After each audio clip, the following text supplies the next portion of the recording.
Hello all of you, welcome back to my channel.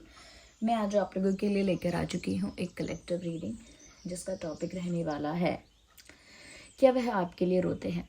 आपके जो person है, partner है, लव इंटरेस्ट है, क्या वो कभी इतने इमोशनल हो जाते हैं आपको लेकर कि वो आपके लिए रोते हों, आपके लिए उनकी आंखों से आंसू आते हों। ओके, तो क्या वो कभी इतने इमोशनल होते हैं या होती हैं, हम देखेंगे। ये रीडिंग जनरल है लेकिन कलेक्टिव है, सभी ज़ोडिएक साइंस के लिए है, हर उम्र के व्यक्ति के लिए है, टाइमलेस है। जब भी आप इस वीडियो तक पहुंचेंगे यह आपके साथ तभी रेजोनेट करेगा, फिर चाहे आप इस वीडियो तक कितने भी समय बाद क्यों ना पहुंचे हो। ओके, ये रीडिंग हर उम्र के व्यक्ति के लिए है और ज़बरदस्ती अपने आप को रीडिंग में आप फिट इन मत कीजिएगा, क्योंकि एक जनरल कलेक्टिव रीडिंग है। ओके, तो यहाँ पर हम जानेंगे जो आपके लव इंटरेस्ट हैं, क्या वो आपके लिए रोते हैं। Okay, wait a second. तो आपके लव इंटरेस्ट क्या आपके लिए रोते हैं। सबसे पहला कार्ड है द पेज ऑफ वैंड्स। क्या वह आपके लिए रोते हैं या रोए हैं। Well, queen of cups unfold हुआ है यहाँ पे। Then we also have listening to wisdom, और देखते हैं क्या वह आपके लिए रोते हैं। हियर वी ओके, मुझे लगा ही था, मैं यही सोच रही थी कि अगर ये वाला कार्ड आएगा तो फिर भी चांसेस हैं, तो फिर भी पॉसिबिलिटी है। And here we have this card, ये कार्ड आ भी गया है। And here okay, we need one card not two. Then we have the magician, interesting. Okay,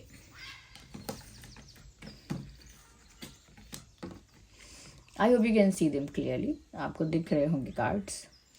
सबसे पहली चीज़ जो मुझे यहाँ नज़र आती है वो है व्यूअर्स यहाँ पे कि मुझे लगता है कि ये इंसान, क्योंकि मैंने बताया ना कि पॉसिबिलिटी यहाँ पर होनी चाहिए थी टू से कि वो रोते हैं या इमोशनल होकर उनकी आंखों से कभी आपके लिए आंसू आए हैं या आते हैं। वेल, ऐसा लगता है कि यस, ये इंसान आपको लेकर इमोशनल तो होते हैं, आपको लेकर थोड़े अटैच्ड हैं, एक अटैचमेंट है, क्योंकि यहाँ पर क्वीन ऑफ कप्स का भी कार्ड है। इस इंसान की जो फीलिंग्स है ना आपके लिए व्यूअर्स, वो जेन्युइन है। ये कुछ भी ढोंग दिखावा नहीं कर रहे। What ever they feel for you, it is genuine. Okay, यहाँ पर मुझे ऐसा लगता है इनका प्यार भी सच्चा है और इनका दुखी होना या इनके आंसू वो भी सच्चे हैं। कुछ भी यहाँ पे एक्टिंग नहीं है, ड्रामा नहीं है। मुझे यहाँ पर ऐसा भी लगता है व्यूअर्स कि ये जो इंसान है ना, आपके मामले में अपने इंट्यूशन की सुनते हैं और अपने दिल की सुनते हैं, दूसरों की नहीं सुनते। अगर आपके मामले में कोई इनको कुछ भी बोले, कुछ भी गाइड करे, कुछ भी समझाए, सुनाए, they never listen to others, they listen to their intuition, they listen to their heart. मुझे यहाँ पर ऐसा लगता है कि जितना इमोशनली आपको लेकर हैं उसका इन्होंने सिर्फ 10% आपको दिखाया है या फिर 15% आपको दिखाया है। उन्होंने जितने वो एक्चुअल में, जितने वो रियलिटी में आपको लेकर इमोशनल हैं, वो सच्चाई उन्होंने आपको अभी तक दिखाई ही नहीं है। You only know the half truth, बाकी का आप नहीं जानते हैं। ओके, तो there is something happening behind your back but you do not know about that. तो यहाँ पर इस इंसान ने अपने उतने इमोशंस तो कभी आपको दिखाए ही नहीं जितने ये एक्चुअल में फील करते हैं। एंड सेकेंड थिंग कि इन्हें जब जब ज़्यादा रोना आया है व्यूअर्स, जब जब इन्हें आपकी याद ज़्यादा आई है, it is about missing you. रोना आया है या कहीं ना कहीं दिल इनका भर आया, वो तभी होता है इनके साथ और बहुत फ्रीक्वेंट नहीं होता है। ऐसा नहीं है कि हर दिन बीत रहा है रोते रोते, ऐसा कुछ नहीं है। But when ever they miss you a lot, जब सबसे ज़्यादा आपकी याद आए या जब सबसे ज़्यादा आपकी कमी इनको खलती है, जब सबसे ज़्यादा इनको अकेलापन सताता है, इन्हें अकेला महसूस होता है, इमोशनली वल्नरेबल फील होता है, then they start missing you. तब इन्हें आपकी बहुत याद आने लगती है और उसी वजह से व्यूअर्स ये इंसान इमोशनल भी हो जाते हैं। बट ये सिर्फ ये जानते हैं कि ये दुखी होते हैं और इमोशनल होते हैं, ये बात कोई दूसरा नहीं जानता, ना ही जान सकता है। वो तो आपने टैरो रीडिंग के थ्रू जान लिया है या किसी और वे से, यू नो, बट वैसे डायरेक्टली कोई नहीं जान सकता, because they don't share this with anyone. वो किसी को ये बात बताते ही नहीं है कि कल मैं कितनी रोई, कल मैं बहुत रोया, या कल कल तो मैं रो गया बिल्कुल। They don't say it to anyone, they वो शेयर ही नहीं करते। They see it as a sign of weakness. उनको ऐसा लगता है ये कमजोरी की निशानी है, लोग समझेंगे कि मैं वीक हूँ। So that is why they don't share their pain to anyone, they hide their pain from you and from everyone else. सबसे अपना दर्द छुपा लेते हैं, and the pain is all about missing you, feeling incomplete without you. आपके बिना अधूरापन, अकेलापन, याद आना, ये मेन उनके कारण है रोने के या दुखी होने के। मुझे ऐसा भी लगता है व्यूअर्स कि दुख में इन्होंने आपको परमात्मा से मांगा है, यूनिवर्स से इन्होंने आपको मांगा है, दुख में मांगा है। whenever they feel sad, whenever they feel vulnerable, वो आपको मांगते हैं एक इमोशनल सपोर्ट की तरह, एक साथी की तरह, एक एक हमदर्द की तरह वो आपको मांगते हैं यूनिवर्स से। और ये भी मैं कहूँगी हमेशा नहीं मांगते। It is all about the moment जब इमोशनल आउटब्रेक होता है, इमोशनल आउटबर्स्ट होता है, जब एकदम से जैसे दर्द है जो या पेन है उसका जो बांध है वो एकदम टूट जाता है, एंड ओवरफ्लो इनके इमोशंस होते हैं, आउटबर्स्ट हो जाते हैं। उसी हिट ऑफ द मोमेंट में, उसी फ्लो में ये इंसान ऐसा प्रे भी कर लेते हैं या चाह लेते हैं कि मुझे वो इंसान चाहिए, मुझे वही इंसान चाहिए, क्योंकि वो मुझे इमोशनली सपोर्ट कर सकता है, वो इमोशनली मेरी केयर करता है, मुझे समझ सकता है, और मुझे उसके साथ बहुत ही कंफर्टेबल, होमली फील होता है। यानी कि इस इंसान को ना आपके साथ बहुत होमली वाइब आती है। और होमली वाइब से यहाँ पर मतलब है कि उन्हें अपने घर जैसा महसूस होता है। यानी कि अपने घर जैसा का मतलब ये नहीं कि जो अपने घर में महसूस होता है। घर जैसा मतलब जब इंसान एक कंफर्टेबल पर्सनल स्पेस में होता है तो उसे जो कंफर्ट और रिलैक्सेशन फील होता है, एक वैसा कंफर्ट, रिलैक्सेशन और पीस उनको आपके साथ महसूस होता है। इसीलिए उन्हें दुख में आपका साथ चाहिए होता है, और इसीलिए वो ऐसा प्रे भी करते हैं। ये एक इमोशनल इंसान है, फुल स्टॉप। ये एक इमोशनल इंसान है। It is a statement, this person is very emotional. और ये जो भी प्रेयर्स करते हैं, मैनिफेस्टेशंस करते हैं, वो उनके इमोशनल डिज़ायर्स को फुलफिल करने के लिए करते हैं। दे डू नॉट मैनिफेस्ट और प्रे फॉर मटेरियल थिंग्स, जैसे कि मुझे गाड़ी बंगला चाहिए उसके लिए प्रेयर या मैनिफेस्ट करेंगे, या मुझे मुझे इतना सक्सेसफुल होना है, उतनी पोजीशन पे पहुंचना है, उतना वेल्थ होना चाहिए मेरा। इन चीज़ों के लिए ये मैनिफेस्टेशंस या प्रेयर नहीं करते जैसे बाकी लोग करते हैं, मेरा घर होगा, मेरी गाड़ी आएगी तो ये दिस एंड दैट लेकिन they don't pray for that, they pray for emotional things. ये इमोशनल थिंग्स के लिए प्रे करते हैं, जैसे कि मेरा प्यार, मेरा रिश्ता, मेरे परिवारजनों की सुख यानी मेरी फैमिली का सुख, उनकी हेल्थ, किसी का कष्ट है तो वो ठीक हो जाए। यानी इमोशनल थिंग्स जहाँ पे केयर दिखता है, जहाँ पर एम्पैथी दिखती है, सिंपैथी दिखती है, तो ऐसी चीज़ों में ये प्रे करते हैं। They don't ask for material things. ये इंसान, मैं कह सकती हूँ कि 60% काफ़ी स्पिरिचुअल हैं। ओके, स्पिरिचुअल, क्योंकि इनकी इंट्यूशन भी बहुत स्ट्रांग है और इनकी मैनिफेस्टेशन पावर भी बहुत स्ट्रांग है। वो सिर्फ उनका फोकस इमोशनल थिंग्स पर ज़्यादा है, क्योंकि इमोशनल है ये इंसान। ओके, दिल से सोचने वाले इंसान है, इमोशनल इंसान है, इसीलिए इमोशनल चीज़ों पर फोकस रहता है और इमोशनल चीज़ें मैनिफेस्ट करते रहते हैं या उनको लेकर प्रे करते रहते हैं।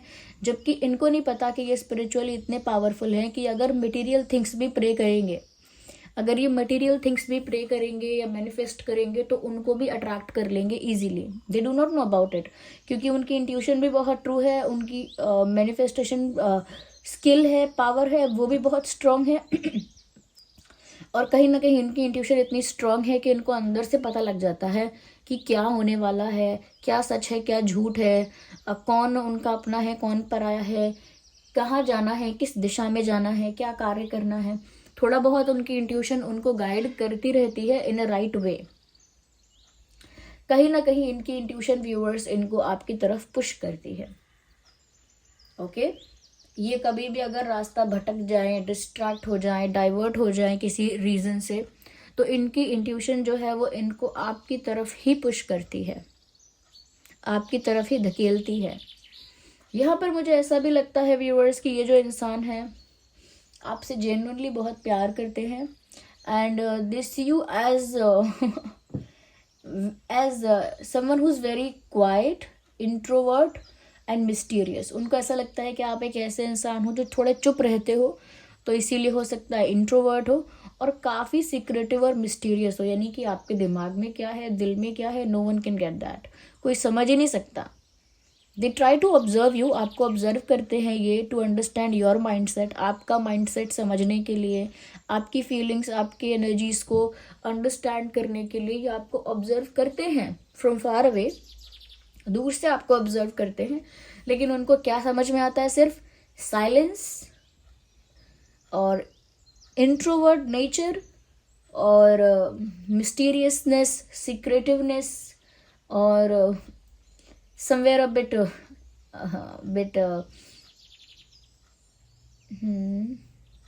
एटीट्यूड तो नहीं, बट थोड़ा सा रिस्पेक्ट हाई नज़र आता है आपका उनको। तो वो थोड़े मिस्टीरियस भी आपको देखते हैं, इंट्रोवर्ट भी आपको देखते हैं, साइलेंट भी बहुत देखते हैं आपको, और वो ये भी देखते हैं कि आपका सेल्फ रिस्पेक्ट एवरेज से थोड़ा ज़्यादा हाई है।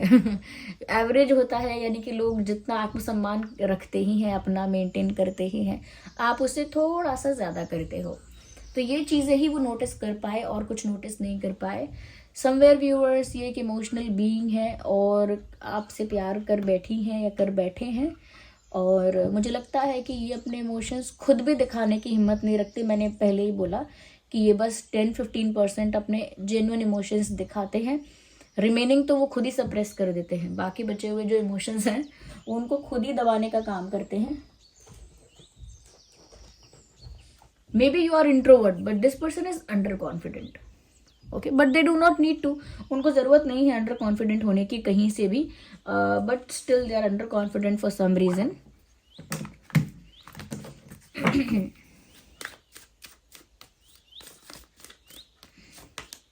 मुझे लगता है ऑफ कोर्स मुझे यही लग रहा था, बाहर से शेर अंदर से बिल्ली। मुझे ऐसा लगता है कि ये इंसान स्ट्रॉन्ग दिखाते ज़रूर हैं। मैंने ये बताया कि एक इमोशनल इंसान है, एक सेंटिमेंटल इंसान है, लेकिन इनका ये दावा है कि मैं इमोशनल नहीं हूँ।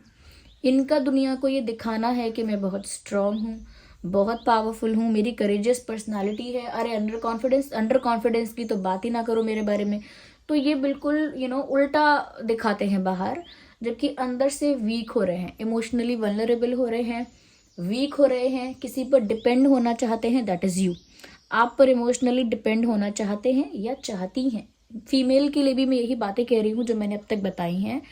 तो अंदर से वीक है, अंदर से ये आपके ऊपर इमोशनली डिपेंड होना चाहते हैं, आपकी ज़रूरत महसूस करते हैं, लेकिन वही बात है कि रस्सी जल गई बल नहीं गया। आई थिंक मैंने गलत कहावत गलत जगह बोल दी है, बट स्टिल थोड़ा बहुत यहाँ पर मैं यही कहना चाहती हूँ इस कहावत के माध्यम से कि इस इंसान के अंदर जो वो दिखाने का है ना कि मैं स्ट्रॉन्ग ही हूँ, और इमोशंस तो एक ज़्यादा इमोशनल होना भी एक साइन ऑफ वीकनेस है, वीकनेस की निशानी है, और मुझे नहीं दिखाना चाहिए कि मैं कितनी इमोशनल हूँ, कितना इमोशनल हूँ। उस कारण अपने इमोशंस को सप्रेस करके ज़बरदस्ती की स्ट्रेंथ, ज़बरदस्ती का करेज शोकेस करना। इन्हें गुस्सा भी बहुत आता है। This person has some anger issues.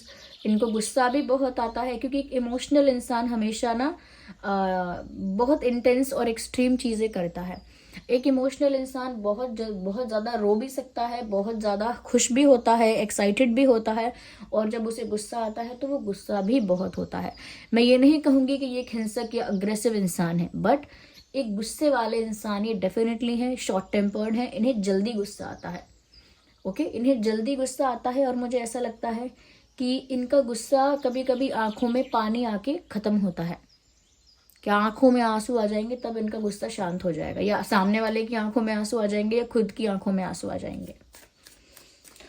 तो व्यूअर्स आपके लिए रो भी रहे हैं, लेकिन वो आप पर आपकी वजह से, या आप पर थोड़ा सा उनको गुस्सा भी आ रहा है, और वो या फिर आपकी वजह से थोड़ा गुस्से में भी आ जाते हैं। सिर्फ रोते नहीं हैं, गुस्से में भी आ जाते हैं, गुस्सा भी आ जाता है उनको।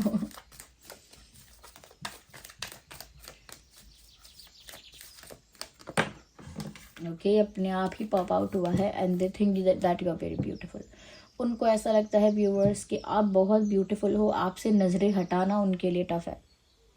They can not get the eyes of you. Viewers वो जब आपको देखते हैं वो सिर्फ आपको देखते हैं या देखती हैं, वो फिर कहीं और उनका ध्यान, कहीं और उनका फोकस होता ही नहीं है।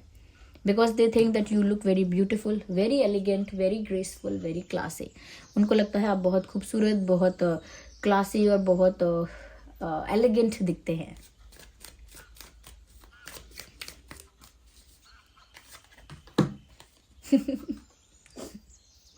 मुझे ऐसा लगता है व्यूअर्स कि कहीं ना कहीं नो मैटर ये इंसान इमोशनल है, गुस्से वाले भी हैं, लेकिन मुझे लगता है ऐसा नहीं है कि दिमाग का यूज़ करने की कोशिश नहीं करते। दे ट्राई हार्ड, बट वो दिल के सॉफ्टी हैं। वो they try to be clever and you know manipulative. सोचते भी हैं कि मैं भी माइंड गेम्स खेल सकता हूँ, मैं भी उतना क्लेवरली बिहेव कर सकता हूँ, you know, if I want to, पर करते नहीं हैं। ओके, यस, वो आपको देखकर ऐसा सोचते हैं, I can also be secretive, I can also be mysterious, I can also be like you, but I don't want to. मुझे ऐसा होना नहीं है, मुझे ऐसा दिखाना नहीं है। उन्हें तो अपने आप को स्ट्रांग दिखाना है। वो अपने आप को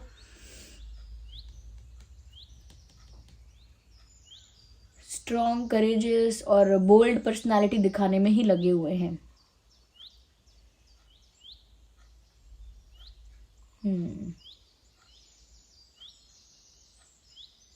they get emotional but not a lot. Okay, ऐसा हम इसे बढ़ा चढ़ा के नहीं कह सकते हैं कि बहुत ज़्यादा इमोशनल होते हैं।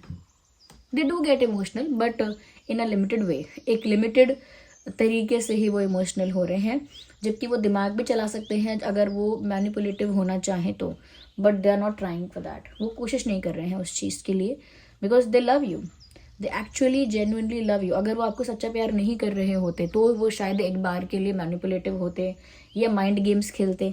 और अगर उन्होंने अभी तक अगर माइंड गेम्स खेले भी हैं, वो बैकफायर हुआ है हमेशा। यानी वो उन्होंने जिस इंटेंट से किया वो इंटेंट पूरा ही नहीं हुआ, उल्टा कुछ और हो गया। So this was the reading viewers. I hope ये रीडिंग आपके लिए हेल्पफुल और रिलेटेबल रही है। आई होप आप जान पाए हैं कि ये जो इंसान है आपके लिए रोते हैं कि नहीं रोते हैं, कि आपकी वजह से कैसा फील करते हैं। तो व्यूअर्स आप लोग कमेंट करके बताइए सच में ये ऐसे हैं, ये थोड़ा बहुत भी रिलेट करता है, कितना % रेजोनेट करता है, आप बताइए। Of course I know it is a general reading, but still जो भी बातें आपके साथ रेजोनेट करती हैं प्लीज़ कमेंट्स में बताइए। और वीडियो को क्लेम करने के लिए, रीडिंग को क्लेम करने के लिए एंजल नंबर जो भी आपको दिख रहा है दीज डेज, वो एंजल नंबर टाइप करिए, रीडिंग को क्लेम करिए। जिन पर भी आपका फेथ है, विश्वास है, उनको कमेंट्स में थैंक यू करें, ग्रैटिट्यूड शो करें। वीडियो को लाइक ज़रूर करें, शेयर करें, सब्सक्राइब करें, बेल आइकन को प्रेस करें। चलिए मिलते हैं अगली रीडिंग में, तब तक के लिए bye bye family, love you all.